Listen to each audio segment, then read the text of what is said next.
Well, I just came out of the office. I had Jordan Shackle stop by.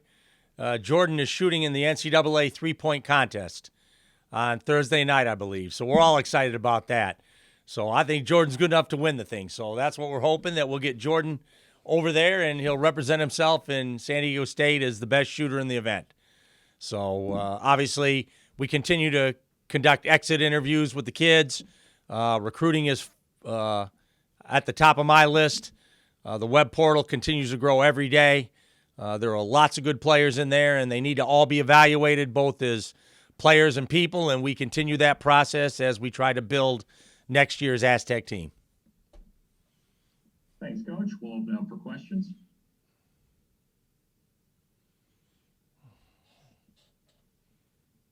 And we'll start with Paul. Hey, Coach, when you reflect on a season, not just necessarily last one, but just in general, what things stand out to you?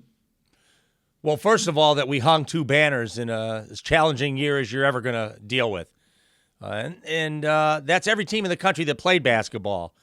But for us to get through the COVID the way we did, with the support of our administration, from President De La Torre on down to John David Wicker, Jenny Bramer, all the people that took the steps to get us on the floor. And once we got on the floor, we played at a high level and were able to hang two banners. And so it's just a really rewarding year. And just a general recruiting question. Do you try to fill holes in the roster, or are you looking to get the best players in and then kind of worry about how they fit later? We've always been able to play with great versatility, and so we like players that can do multiple things. And so we're looking for length, athleticism, skill sets, and instincts, and good people. And so we're trying to put a formula together where we're researching all these kids that are available right now and find the best fits for our program. Thank you, Coach. Congratulations on a great year. Thank you. Thanks, Paul. We'll go to Lee. Coach, on a follow-up on the recruiting question, how many transfers do you think you'll bring in versus whatever is left out in the high school ranks?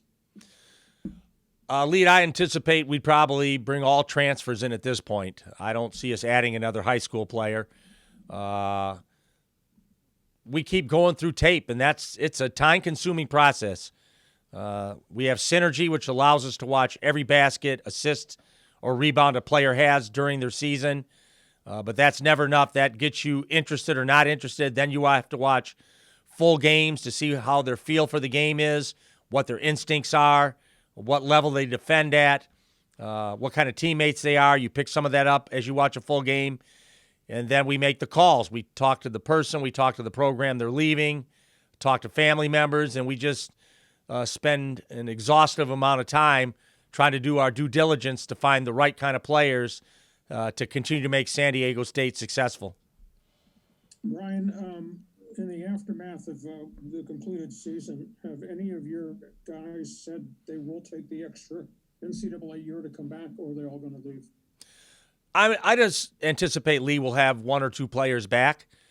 We haven't finished exit interviews completely, and it's still an ongoing process, but I wouldn't be surprised if we had one or two players return for another season. And one final question. The aftermath of the University of Minnesota, did you actually interview there, or did you never get to the line because they went off in a different direction? I never got to a formal interview, Lee. I talked to the athletic director a couple of times, Mr. Coyle, and they went another direction, obviously, and a great direction. I've known Coach Johnson a long time, and I think he'll do a great job representing the Gophers and their basketball program. What happens in the Final Four? Good question. I mean, the number one seeds are very good. There's been a lot of upsets, but we still have Michigan, Baylor, and Gonzaga still standing. And so I would say one of those three teams appear to be the favorite. And with that being said, there's upsets every round, and we shall see as we play these last 8 games leading into the Final Four. Thanks, as always. Thanks, Lee. We'll go to Mark. Coach, in terms of Jordan, because he is in this event, is that means his college career is officially done? Because traditionally events like this are only for for seniors who have run out of eligibility? Yeah, I wouldn't. Yeah, that's the rule. If you play in one of these events, you're pretty much finished. Jordan was up in the office today. We've got great feedback on him. We are fielding calls from NBA teams that are interested in him. So I think Jordan is played his last game for the Aztecs and will have a fine professional career moving forward, whether it's the NBA or overseas. He's played well enough to put himself in that position to move on professionally. With Jordan gone and Terrell Gomez also gone, obviously you lose two 40% three-point shooters. You have one guy in your roster, Keith Dinwiddie, who looks like he has the potential to be that kind of shooter. What kind of steps does he have to take in other areas to sort of command those kind of minutes or rotation minutes next season? I think it's just being comfortable on the floor. With a year under his belt, learning what he's learned this year, I think he'll be ready to step into a bigger role with the team. Obviously, that's what we saw from Keyshawn Johnson this year. He earned some minutes as a freshman, got way more comfortable as a sophomore, and became a very reliable player. And his role will grow moving forward. So that's just progression. Keith's on a good path right now, and I think he's got a chance to be a special player for San Diego State University. As you look at the NCAA tournament and you see a team like UCLA that's in the Elite Eight that you beat by 15 points and pretty convincingly, and they had Chris Smith at the time, how do you sort of process that? You have an early exit in the tournament, yet a team that you beat is still playing. Is that just the nature of the tournament and it's all about matchups? It's who's playing well at the end of the year, who's playing their best basketball. I mean, we all know that Oregon State fought their way to a Pac-12 championship, and they wouldn't have made the tournament had they not done that. And now they're in the Elite Eight. And so you get better as the season goes on, and the teams that get good matchups and are playing good basketball have an opportunity to advance. And that's what we've seen from a lot of teams in this tournament. And that said, when you look back now, you've had a lot of time to sort of reflect on the Syracuse game. How much of that was you just got a bad game? How much of it was matchups? How much of it, do you have any regrets the way you approached that game? Would you have done anything differently in hindsight? How do you look back upon that game? Mark, I haven't even watched the tape yet. That's for down the road. Once that game was over, the season was over, and I'm already concentrating on building next year's team. And so once I get recruiting finished up, I feel like we'll have a product that will keep us at the top of the Mountain West and rank nationally. Then I can go back and analyze from an X and O standpoint what we could have done and didn't do. But right now, all my attention is building next year's team. Thank you. Thanks, Mark. Let's go to John. Hey, Dutch, is it good for all of West Coast basketball when you have the successes that schools out west are having right now in the NCAA tournament? Yeah, I think it's good for West Coast basketball. Obviously, the teams that are making a move from the West Coast weren't seeded very high. With the exception of USC, had a pretty favorable seed. But to see teams like Oregon State, UCLA fight their way into the Elite Eight, I think is good for the West Coast and in our brand of basketball. So I hope they continue to win. Have any pointers for Juwan in facing UCLA? Oh, no. I mean, Michigan looks really good. So, those number one seeds are awfully good. Houston, a number 2 seed, is still in it. And so we've got a good mix of lower seeds that have fought their way there and top seeds that have played at a high level to keep themselves there. So I'm like anybody else. I'm a fan of the game right now, and I'm just watching with great interest and to see how these games play out over this next 2 days. Thanks, Dutch. Thanks, John. We'll go to Darnay. Hey, Dutch, hope you're well. Apologies if I missed anything, but you mentioned Jordan. Have you had a chance to talk with Matt and get a sense of his situation? Obviously very emotional after the game, but just in terms of if he's given any thought to returning or if you see him pursuing a pro career as well. I think Matt's put himself in a great position, being conference MVP, postseason MVP, honorable mention All-American, to keep his name in there and see what happens in the draft. And hopefully he'll get tryouts, he'll get to Chicago, and do the things that good players do to strengthen their position. So my thoughts are that Matt Mitchell will be heading to play professionally next year, hopefully in the NBA.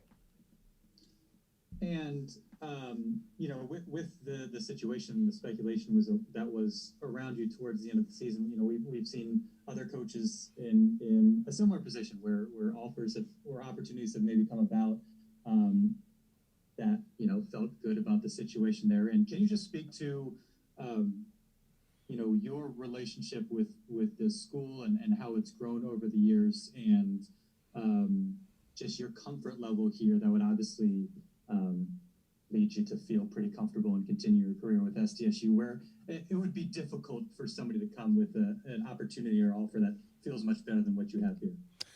Like I said, I've lived here longer than I've lived any place my entire life. 22 years here at San Diego State, and we've loved every minute of it. Both my daughters went to college here. I've seen tremendous growth on this campus from facility standpoint, admission standards, and this is a true gem of the West Coast and of the United States. And so I'm elated to be the head basketball coach here at San Diego State, and will continue to do everything in my power to build this program and find a way to play ourselves into the conversation that we're having now of the teams in the Elite Eight playing for a Final Four. Thank you. Thanks. Let's go back to Mark. Coach, a question about recruiting. With a moratorium still in place on in-person visits or contact, how do you approach things, and how do you think players are approaching things? Do you think there's a sense that as the pandemic sort of winds down, that they might lift that moratorium and players may wait so they can take campus visits? Or do you think most of them are just going to make decisions virtually?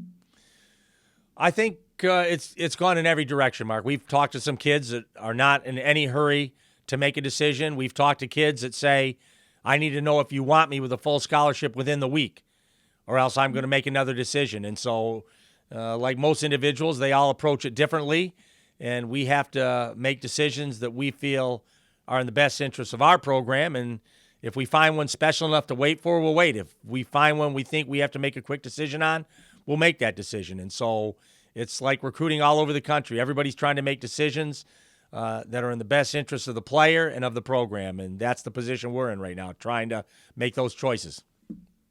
You've talked in the past about with the increase in the transfer market, that you have to recruit players to come to your program, but you also have to recruit your own players every year, in a sense, to stay. How much of that has been going on, and do you sense that all of them want to return? Well, I haven't seen anything that would indicate anyone wants to leave the program at this time. I'm not naive enough to think it couldn't happen. And some of that may be a result of a piece we add. We may add a piece, and someone may question their role. And so we have to do a good job of explaining the importance of each individual in our program, that they were brought here because they're good players, they're good people, and they're good students. And so we will continue to try to keep the players in this program as Aztecs. And I think right now we have a good chance of doing that.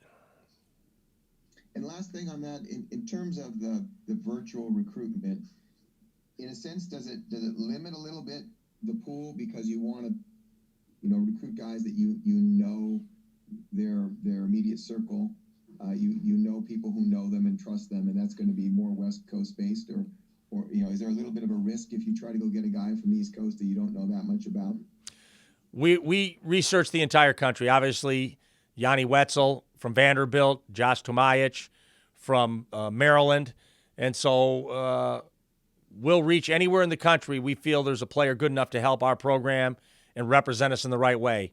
And so it's just time-consuming. It's watching 1,000 kids in the portal, trying to watch highlights and film on all of them and try to pick the right ones. And that's players leaving high major programs or players leaving programs that you would consider low major. There are good players all over this country, and we have to do the research to find the right ones that will continue to keep us on top of the Mountain West and in the national rankings.